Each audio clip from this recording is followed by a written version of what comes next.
Evaluation question 4. How did you use media technologies in the construction, research, planning and evaluation stage?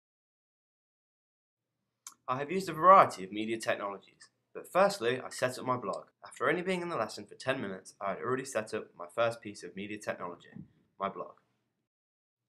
This, however, was only the start of the long list of technologies I used. In the research and planning section, I mainly used Twitter, Facebook, YouTube, and a variety of music websites. Without these media technologies, I would have been left clueless on the conventions of the band's poster, no matter how old the band were or what the genre was. They also helped me to research and find templates of other digipacks. And without YouTube, I never would have been able to search for examples of other music videos.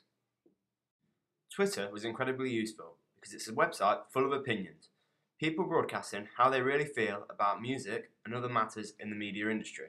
I then also created a Twitter account for my band, Young Natives. This allowed me to keep my followers up to date with the progress of the band's music video. I also used direct messages and hashtags on Twitter to gain more information, followers, and talk to other bands. I wasn't, however, just keeping people up to date with what I was doing. I used Blogger to keep up to date with what other people were doing and look if there was any good ideas I could incorporate into my product. Next, I began to create my animatic storyboard. To do this, I used the map program iMovie, which I would later go on to use to make my video. I found this experience with iMovie very useful as it taught me how to use the program well before I finally edited my video. With my research and planning complete, I went on to begin filming my video. This, however, was easier said than done. The boys I was using in my band weren't in a real band, so getting them all together in one day was hard. This brings me to my next technology, the mobile phone.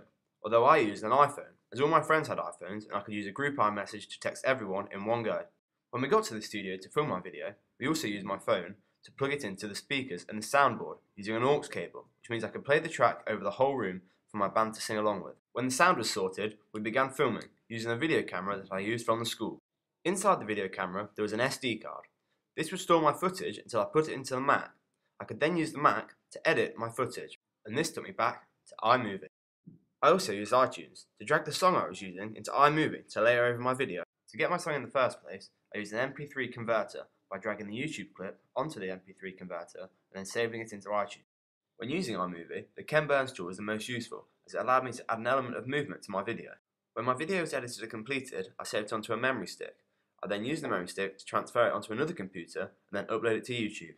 As well as uploading my video to YouTube, I also burned a copy onto a CD. Whilst all this was going on, however, I was still constantly updating my Twitter feed for my band and my blog for all of my work.